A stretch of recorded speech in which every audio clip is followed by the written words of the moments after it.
Hello students, कैसे हैं आप सब। आशा करती हूँ आप अच्छे होंगे और अच्छे से अपनी पढ़ाई कर रहे होंगे। मैं मोनिका रावत आपका स्वागत करती हूँ आईसीटी वर्चुअल क्लासरूम देहरादून में। बच्चों, आज हम क्लास 8 का जो आपका सब्जेक्ट है साइंस, उसका चैप्टर सम नेचुरल फिनोमेना को कंटिन्यू करेंगे। तो बच्चों, पिछले लेक्चर में हम जो है इलेक्ट्रोस्कोप के बारे में पढ़ रहे थे। इलेक्ट्रोस्कोप के कॉन्सेप्ट को हमने जाना था। इसके साथ साथ हम लाइटनिंग के कॉन्सेप्ट को भी जान रहे थे। आज हम लाइटनिंग के टॉपिक को ही आगे कंटिन्यू करेंगे। ठीक है, तो बच्चों अब हम चलते हैं अपने स्मार्ट बोर्ड की ओर। तो बच्चों, अभी तक हमने नेचुरल फिनोमेना में लाइटनिंग यानी तड़ित क्या होता है ये हमने जाना था। हमने ये देखा था कि हमारे एटमॉस्फेयर में हमारे जो वातावरण है या आपका जो वायुमंडल है, बेसिकली वहां पे क्या होता है, इलेक्ट्रिक डिस्चार्ज होता है। कब होता है? इसके कारण होता है आपके जो आपके बादल है उनसे इलेक्ट्रिक डिस्चार्ज के कारण ही तड़ित बनता है। अब इस कॉन्सेप्ट से हमने जो है चार्जेस के कॉन्सेप्ट को जाना, यानी आवेश के बारे में जाना। और हमने ये देखा कि जो ग्रीक्स थे, जो यूनानी थे, उन्हें स्पार्क के बारे में पहले से पता था। उनको ये पता था कि अगर हम जो है वुल यानी ऊन का या पॉलिएस्टर के कपड़े जो है जैसे निकालते हैं तो क्या होता है, हमारे जो बालों के जो सिरे हैं वो उस पर चिपक जाते हैं। अब जब वो चिपक जाते हैं या जब हम अपने कपड़े निकालते हैं, जैसे हमारे जो वुल के कपड़े हैं, ऊन के कपड़े हैं, तो क्या होता है, हमारे बाल चार्ज हैं तो वो उसके साथ चिपक जाते हैं। और देखा होगा आपने, कई बार आवाज आती है। बेसिकली जो आवाज आती है जब हम ऊन के कपड़े जो है निकालते हैं तो उसके साथ साथ हल्की सी चिंगारी भी उठती है। ये क्या है? ये एक बेसिक रूप है इसका आपके लाइटनिंग का। यानी अगर हम लाइटनिंग की बात करें जो हमारे एटमॉस्फेयर में होता है, तड़ित जिसे हम कहते हैं, तो ये एक बड़ा स्वरूप है इसी कॉन्सेप्ट का। ठीक है, हमने चार्जिंग बाय रबिंग के कॉन्सेप्ट को जो समझा था, यानी हमने ये जाना था कि किस प्रकार से रब करके हम चीजों को आवेशित कर देते हैं, चार्ज कर देते हैं। जैसे कि मान लीजिए आपके पास कोई ग्लास की रॉड है, कांच की रॉड है, उसको आप सिल्क के कपड़े से जो है रगड़ते हैं, रब करते हैं। तो जब हम ऐसा करते हैं तो ये देखा गया है कि जो आपकी ग्लास की रॉड है वो पॉजिटिव चार्ज हो जाती है, वहीं सिल्क का कपड़ा नेगेटिव चार्ज हो जाता है। अब ऐसा क्यों होता है? ऐसा इसलिए होता है कि जो आपके ग्लास रॉड है, ग्लास की जो रॉड है, कांच की जो छड़ है, और जो सिल्क के कपड़े हैं, उनके अगर हम एटम की बात करें, उनका जो एटम होता है उसमें जो इलेक्ट्रॉन्स हैं, ठीक है, इलेक्ट्रॉन क्या होते हैं, पूरे होते हैं, कंप्लीट होते हैं। जिस कारण क्या होते हैं, इनके एटम्स न्यूट्रल होते हैं, यानी उनमें किसी भी प्रकार का चार्ज नहीं होता, वो उदासीन होते हैं। अब जैसे ही हम क्या करते हैं, सिल्क के कपड़े को कांच की रॉड से रगड़ते हैं, तो यहाँ पे क्या होता है, जो आपके कांच की रॉड है उसके जो एटम्स है, ठीक है, उसके जो बाह्य जो ऑर्बिट है, बाह्य जो कक्षा है, उसके एटम की बाह्य कक्षा में जो एटम है वो क्या होते हैं, रब के कारण, रगड़ने के कारण जो है सिल्क के कपड़े पर ट्रांसफर हो जाते हैं। किस पे ट्रांसफर हो जाते हैं?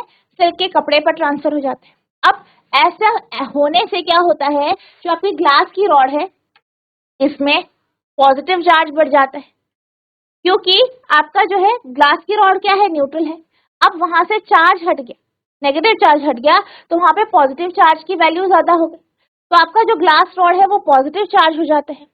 वहीं अगर हम सिल्क के कपड़े की बात करें तो सिल्क का कपड़े में क्या हुआ है, इलेक्ट्रॉन आ गया। सिल्क के कपड़े में क्या हो गया है, इलेक्ट्रॉन आ गया है, यानी उसमें इलेक्ट्रॉनों की संख्या बढ़ गई, जिस कारण क्या हुआ, सिल्क का कपड़ा नेगेटिव चार्ज हो गया, यानी ऋणावेशित हो। तो जब भी हम वस्तुओं को आपस में रगड़ते हैं, रगड़ने के कारण वो क्या हो जाते हैं, चार्ज हो जाते हैं, और इसमें क्या होता है, इसमें इलेक्ट्रॉन का ट्रांसफर होता है। जो आपके इलेक्ट्रॉन है वो एक वस्तु से दूसरी वस्तु पे चले जाते हैं, इस कारण से एक वस्तु पॉजिटिव चार्ज हो जाती है, दूसरी नेगेटिव चार्ज हो जाती है। इसमें हमने जो है चार्जेस के बारे में जब हम पढ़ रहे थे, आवेशों के बारे में पढ़ रहे थे, तो हमने ये पढ़ा था कि हमारे पास दो प्रकार के आवेश होते हैं। जीआईसी खाली खेत, क्या कोई बच्चा बता सकता है कि वो दो प्रकार के आवेश कौन कौन से हैं? कोई एक बच्चा माइक ले लीजिए। जीआईसी खाली खेत, hello, hello, good good afternoon morning बेटा। Ma'am. Good afternoon ma'am. Good afternoon. अच्छा, तो आप ये बताइए गुड आफ्टरनून कि मैम। जो आवेश कितने प्रकार के होते हैं और उनके नाम बताइए। ठीक है, विद्युत आपको चार। विद्युत आवेश आवेश के दो हाँ, प्रकार होते हैं, कौन कौन से? धनात्मक और ऋणात्मक। ठीक है, ठीक है, वेरी गुड। बैठ जाइए आप। आपका नाम क्या है? ठीक है, वेरी गुड बेटा।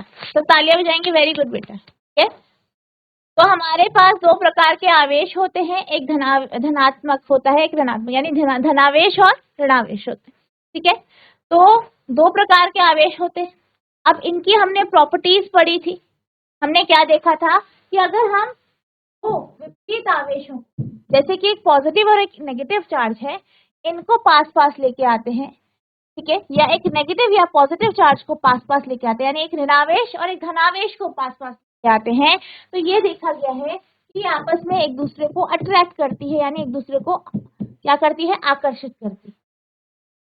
वहीं अगर हम सेम चार्जेस, यानी एक जैसे जो आवेश हो, जैसे कि मान लीजिए हमने क्या किया, हमारे पास दो प्रकार के आवेश है, ऋणावेश। कैसे आवेश है? ऋणावेश, नेगेटिव नेगेटिव। अब जब हम इन दोनों को पास पास लेके आते हैं तो ये देखा गया है कि ये एक दूसरे से दूर चल जाते हैं। इसी तरीके से अगर हम दो पॉजिटिव आवेशों को या धनावेशों को पास पास लेके आते हैं तो ये देखा गया है कि एक दूसरे से दूर, यानी इन दोनों के बीच में जो बल लगता है, ये ऐसे आवेश जो जिनका क्या है, साइन सेम है, जो कि एक ही साइन के हैं, जो एक ही जाति के हैं, ठीक है, सजातीय है, वो क्या करते हैं, एक दूसरे को रिपेल करते हैं, एक दूसरे को विकर्षित करते हैं। वहीं अगर हमारे पास एक आवेश है, ऑपोजिट चार्जेस हैं, ये क्या करते हैं, एक दूसरे को अट्रैक्ट करते हैं। ठीक है, एक दूसरे को क्या करते हैं, अट्रैक्ट करते हैं, आकर्षित करते हैं। ठीक है, तो हमारे पास दो प्रकार के आवेश होते हैं, और अगर हम सेम आवेशों की बात करें, एक जैसे आवेशों की बात करें, उनको अगर हम पास पास लेके आते हैं तो वो क्या करते हैं, एक दूसरे से दूर चल जाते हैं, यानी उनके बीच में जो बल लगता है वो विकर्षित बल। वहीं अगर हमारे पास दो विपरीत आवेश हैं, उनको हम पास पास लेके आते हैं तो ये देखा गया है कि इनके बीच में जो बल लगता है वो है आपका आकर्षित बल, यानी अट्रैक्टिव फोर्स। जीआईसी श्रीकोट, बेटा ठीक तरीके से बैठिए, आप लोग ठीक तरीके से बैठिए। ठीक है, तो ये हमने इसके क्या पढ़े थे, आपकी प्रॉपर्टीज। अब यहाँ पे ट्रांसफर ऑफ चार्जेस के बारे में पढ़ा था, किस तरीके से चार्ज यानी आवेशों का स्थानांतरण होता है। ठीक है, तो हमने ये जाना था जब भी हम दो वस्तुओं को रब करते हैं तो क्या होता है, एक वस्तु से दूसरे वस्तु में क्या होता है, चार्ज ट्रांसफर हो जाता है, यानी इलेक्ट्रॉन बेस। ठीक है, मान लीजिए इन दोनों को हमने आपस में रखा, ये ग्लास रॉड है और ये आपका सिल्क का कपड़ा है।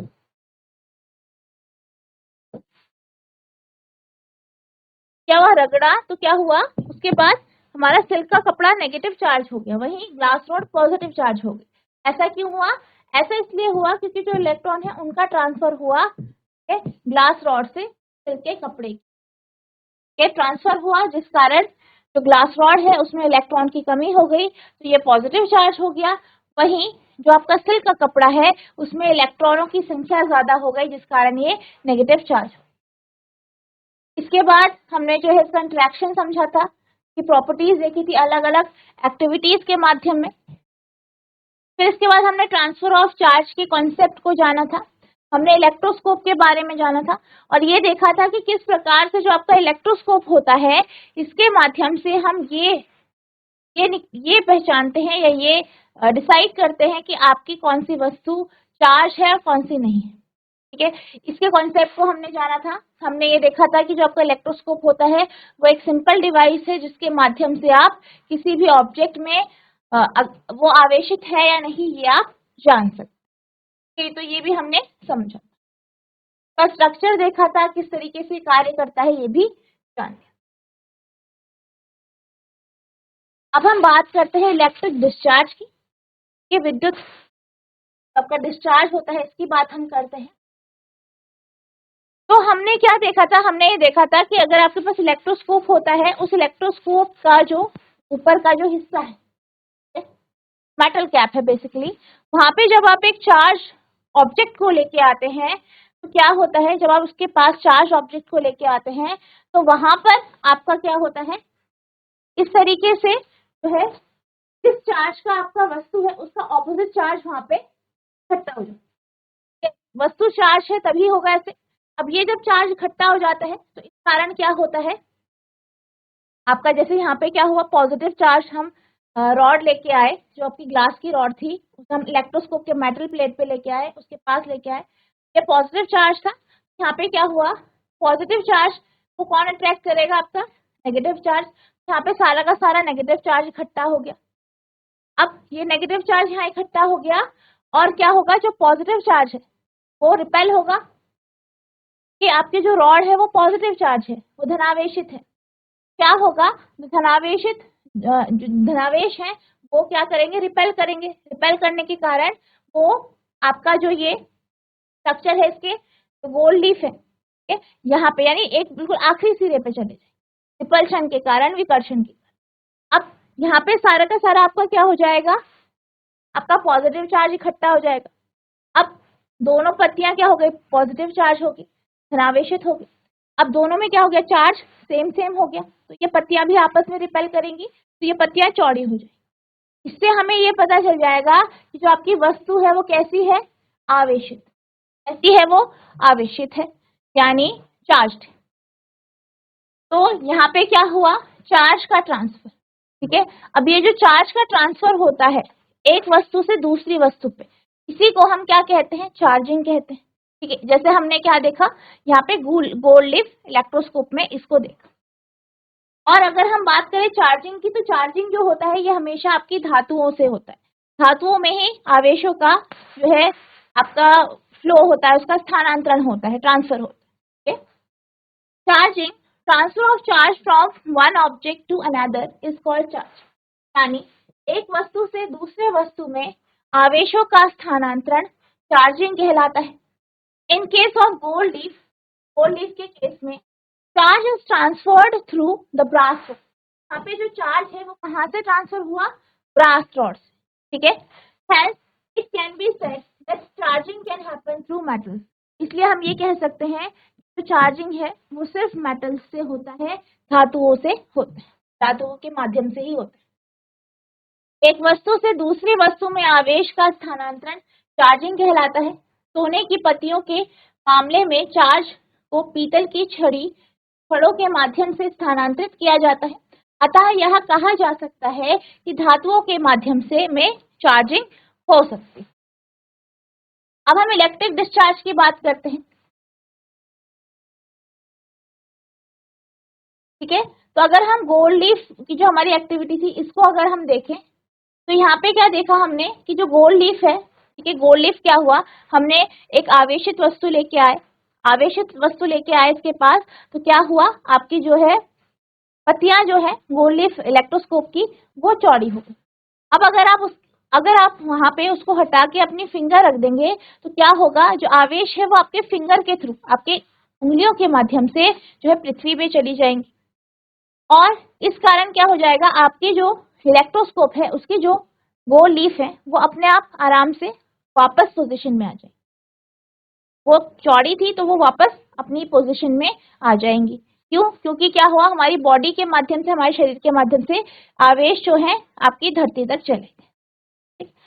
ये जो प्रोसेस है जिसमें क्या होता है, हम जो है वस्तु को पहली नॉर्मल पोजीशन में ले आते हैं, या आवेश होने से पहले या आवेशित होने से पहले जैसी वस्तु थी वैसे ही ले आते हैं, यानी न्यूट्रल पोजीशन में ले आते हैं। इसी को हम इलेक्ट्रिकल डिस्चार्ज कहते हैं। अब जब हम चैप्टर पढ़ रहे थे तो हमने देखा था कि आप क्या करते हैं, फर से जो है पेन के सिक्के को रगड़ते हैं, और आपको ये कहा गया था कि जहाँ पे जिस हिस्से को आप रगड़ेंगे, जिसको चार्ज करेंगे, उससे आपकी फिंगर टच नहीं होनी चाहिए, उससे आपकी उंगली वगैरह आपको नहीं लगनी चाहिए। ऐसा क्यों कहा गया था, ऐसा इसलिए कहा गया था कि आपकी जो बॉडी है उसके माध्यम से, वो एक कंडक्टर की तरह कार्य करती है, तो उसके माध्यम से सारा का सारा आवेश जो है वो पृथ्वी तक चला जाए, ठीक है। तो और आपकी जो वस्तु है वो आवेशित नहीं रहेगी।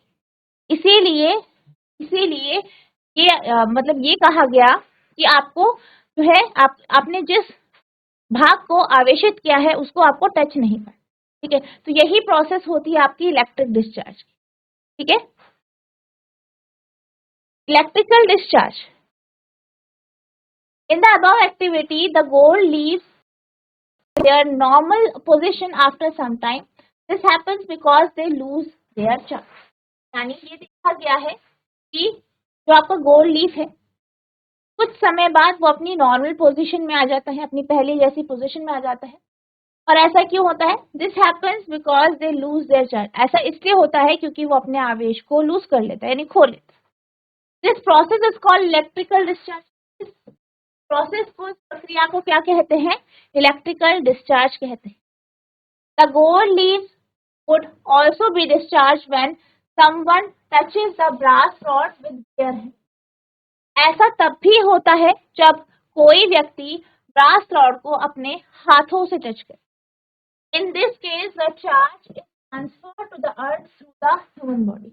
इसमें क्या होता है, जो आवेश है वो पृथ्वी तक पहुंच जाते हैं हमारे शरीर के माध्यम। अब हम बात करते हैं अर्थिंग की। अर्थिंग क्या होती है? अर्थिंग जो है ट्रांसफर है चार्जेस का, यानी जब आवेश जो है पृथ्वी तक ट्रांसफर किए जाते हैं किसी भी माध्यम से, चाहे हम यहाँ पे जैसे हमने बात करी कि हम जो है आवेशित वस्तु को टच करते हैं तो वो क्या हो जाती है? अनावेशित हो जाती है। तो यहाँ पे क्या हुआ, जो चार्ज है, जो आवेश है, वो हमारे शरीर के माध्यम से पृथ्वी पे चलेगी। तो ये जो प्रक्रिया है जिसमें क्या हो रहा है, चार्ज पृथ्वी पे जा रहा है, पृथ्वी की ओर ट्रांसफर हो रहा है, इसी को हम अर्थिंग कहते हैं। अर्थिंग क्या होती है? The process of transfer of charge to the earth is called earthing. यानी पृथ्वी के संपर्क, इसे भू संपर्क भी कहते हैं। और पृथ्वी पे जब हम चार्जेस को ट्रांसफर करते हैं, चार्ज को क्या करते हैं? ट्रांसफर करते हैं। तो इस प्रक्रिया को हम अर्थिंग कहते हैं, ठीक है। अब हम बात करते हैं लाइटनिंग। तो लाइटनिंग भी एक प्रोसेस है इलेक्ट्रिक डिस्चार्ज का, ठीक है। इलेक्ट्रिक डिस्चार्ज का या विद्युत विसर्जन का क्या है? एक प्रक्रिया है। और अब हम बात करेंगे कि आखिर जो है लाइटनिंग होती कैसे। During the thunderstorm the air current move upward while the water droplets move downward. अब क्या होता है, क्या होता है कि जब हवाएं चलती हैं, हवाएं चलने के कारण क्या होता है, जो हवा की जो करंट है, यानी हवा का जो बहाव है, वो ऊपर की ओर होता है। वहीं जो पानी की जो ड्रॉप्स होती हैं, बारिश की जो बूंदें होती हैं, वो नीचे की ओर आती है। These vigorous movement causes separation of charges। अब यहाँ पे क्या होता है, क्योंकि क्या हो रहा है, बूंदें नीचे पड़ रही हैं, हवा ऊपर की ओर चल रहा है, इसका करंट ऊपर की ओर चल रहा है। अब इसके कारण क्या होता है, जो चार्ज है वो सेपरेट हो जाते हैं, यानी एक दूसरे से दूर चले जाते हैं। By a process not yet completely understood, the positive charge collects near the upper edge of the cloud and the negative charge accumulates near the edge, lower edge। अब क्या होता है, इस कारण, हवा के कारण क्या होता है, तो आपकी ये बादल है, बादल में क्या होता है, जो आपका पॉजिटिव चार्ज है, जो पॉजिटिव चार्ज है ऊपर की ओर इकट्ठा हो जाता है, इस तरीके से इकट्ठा हो जाता है। वहीं जो नेगेटिव चार्ज है वो आपका नीचे की ओर इकट्ठा हो जाता है, इस तरीके से। पॉजिटिव जो चार्ज है या धनावेश है वो ऊपर की ओर इकट्ठा हो जाता है, बादल के ऊपर की ओर, वहीं नेगेटिव चार्ज नीचे की ओर इकट्ठा हो जाता है। क्यों होता है? क्योंकि बहुत तेज हवाएं चल रही हैं, बारिश की बूंदें नीचे की ओर गिर रही हैं। अब इसी के कारण क्या होते हैं, इस तरीके से जो आपके आवेश हैं वो बढ़ जाते हैं। There is accumulation of positive charge near the ground also। अब इसी तरीके से बादल यहाँ है, ये बादल ये आपके, ठीक है, ये आपका बादल है और ये क्या है, ग्राउंड। बादल में क्या हुआ, यहाँ पे पॉजिटिव चार्ज इकट्ठा हो गया हवाओं के कारण, यहाँ पे नेगेटिव चार्ज इकट्ठा हो गया।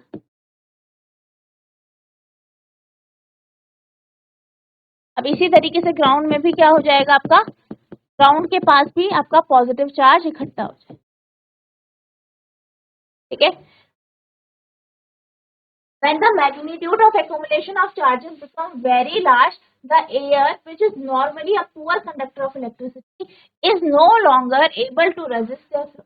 अब क्या होता है, जब इस तरीके से बहुत ज्यादा के ऊपर क्या हुआ, पॉजिटिव चार्ज इकट्ठा हो जाता है, यहाँ पर बादलों के नीचे बहुत ज्यादा नेगेटिव चार्ज इकट्ठा हो जाता है, ऋणावेश इकट्ठा हो जाता है, क्या होता है, बीच में क्या है, यहाँ पे एयर है, हवा, यहाँ पे क्या है, एयर, हवा या वायु।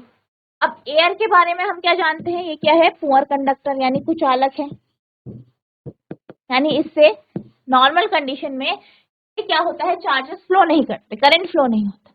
लेकिन इतना ज्यादा आपका चार्ज इकट्ठा हो जाता है कि जो आपका एयर है वो चार्ज के फ्लो को, आवेश के प्रवाह को रोक नहीं पाता, और उससे क्या होता है, आपके चार्ज फ्लो करने लग जाते हैं।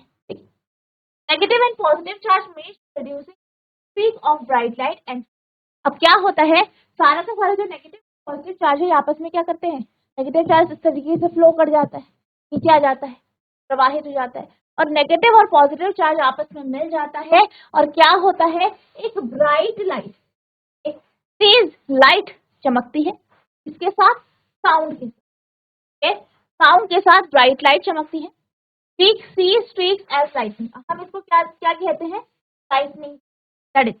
The process is called electric discharge, इस प्रक्रिया को हम क्या कहते हैं, इलेक्ट्रिक डिस्चार्ज, क्या कहते हैं, इलेक्ट्रिक डिस्चार्ज या विद्युत डिस्चार्ज, ठीक है। तो ये यहाँ पे क्या होता है, एक्सेस चार्ज यानी बहुत ज्यादा चार्ज, आवेश इकट्ठा हो जाता है, अब इसके कारण एयर से भी आपका चार्ज ट्रांसफर हो जाता है। तो ये आपकी प्रोसेस है। गरज वाले तूफानों के बनते समय वायु की धाराएं ऊपर की ओर जाती है, जबकि जल की बूंदें नीचे की ओर जाती है। इन प्रबल गतियों के कारण आवेशों का पतन होता है, एक प्रक्रिया द्वारा जिसे हम अभी पूर्णतः नहीं समझ सके हैं। बादलों के ऊपर किनारे धनावेश एकत्र हो जाता है, ऋणावेश बादलों के निचले किनारे पर संचित हो जाते हैं। धरती के निकट भी धनावेश का संचय होता है।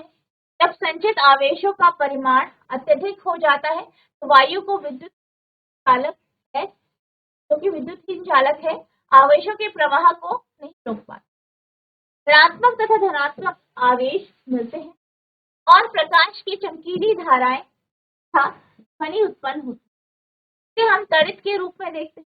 प्रक्रिया को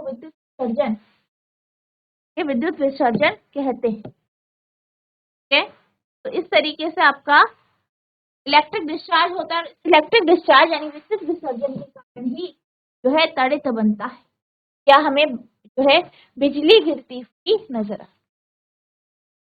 अब अगर हम बात करें लाइटनिंग की, तड़ित की, तो ये जो है ये आपके दो बादलों के बीच में भी हो सकता है, या आपके बादल और पृथ्वी के बीच में।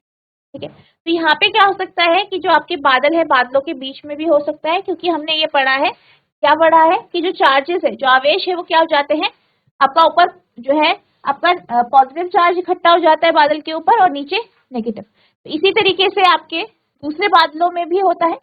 अब यहाँ पे फिर फ्लो हो जाता है किसका, आपके जो चार्ज है, जो आवेश है, उनका प्रवाह हो जाता है वायु के माध्यम से, जिस कारण क्या हो जाता है, तड़ित उत्पन्न होता है। तो ये जो तड़ित है या जो ये इलेक्ट्रिक डिस्चार्ज, ठीक है, विद्युत विसर्जन की जो प्रक्रिया है, वो आपके दो बादलों के बीच में भी हो सकती है, बादल और पृथ्वी के बीच में भी, या धरती के बीच में भी हो सकती है। अब पहले पुराने समय में ये जो प्रक्रिया थी, इसे बहुत ज्यादा जो है हमारे जो एंसेस्टर्स थे, उनको ये लगता था कि ये कुछ जो है आपकी जो देवी देवता या इस तरीके की कुछ परिघटना है, उनको इसके बारे में इतना ज्ञान नहीं था। लेकिन जैसे जैसे टाइम बीतता जा रहा है, हमें इन सब चीजों के बारे में पता चल रहा है, तो अब जो लोग हैं वो लाइटनिंग से इतना डरते नहीं हैं जितना हमारे एंसेस्टर्स डरते थे, हमारे पूर्वज डरते थे। क्यों डरते थे? क्योंकि उन्हें ढंग से पता नहीं था कि आखिर ऐसा क्यों होता है। अब हमें जो हमारे साइंटिस्ट हैं वो इन सब चीज़ों के बारे में जानते हैं, वो इन सब चीज़ों को पढ़ते हैं, ये जानते हैं कि ये आखिर ऐसा क्यों होता है, क्यों आपका तड़ित गिरती है, ठीक है। क्यों ये क्या करता है, ये जब भी किसी चीज़ पे पड़ता है तो उसको क्या करता है, ये उसे खत्म कर सकता है या उस पर नुकसान पहुंचा सकता है, ठीक है। तो वो चीज़ों को देख रहे हैं कि आखिर ऐसा क्यों हो रहा है। तो इस कारण क्या है, अब जो जनरेशन है या अब जो हम लोग हैं, हमें इसके बारे में पता है और हमें इससे क्या नुकसान हो सकता है ये भी हमें पता है, तो हम खुद को इससे प्रोटेक्ट कर सकते हैं, ठीक है। यानी हमें तड़ित से डरने की जरूरत नहीं है, हमें जो बिजली गिरती है उससे डरने की जरूरत नहीं है। बस कुछ जो चीजें हैं, कुछ प्रोसेस है, कुछ जो आपके मेजर्स है उन्हें फॉलो करना है ताकि हम इससे या इसके द्वारा होने वाली हानियों से बच सकें। The process of electric discharge can occur between 2 और मोर क्लाउड्स, यानी जो आपके इलेक्ट्रिक डिस्चार्ज है, विद्युत विसर्जन की प्रक्रिया है, वो 2 बादलों के बीच में या और मोर क्लाउड्स और क्लाउड एंड द अर्थ, या बादल और पृथ्वी हो सकती है। Today we need not get frightened by lightning, आजकल डरने की जरूरत नहीं है, लाइक आवर एंसेस्टर्स, हमारे पूर्वजों के जैसे। Now we understand the basic phenomena, ठीक है। अब हम क्या कर सकते हैं, बेसिक फिनोमेना को समझ सकते हैं, जानते हैं। Scientist are trying hard to improve this understanding. अब जो साइंटिस्ट हैं वो बहुत ज्यादा मेहनत कर रहे हैं इन सब चीजों को इम्प्रूव करने के लिए, ठीक करने के लिए। However lightning strike could destroy life and property. तो आपकी लाइटनिंग है जो तड़ित है वो क्या कर सकती है, वो लाइफ यानी जीवन और जो प्रॉपर्टी है उसको नुकसान पहुंचा सकती है। It is therefore necessary to take measure to protect ourself.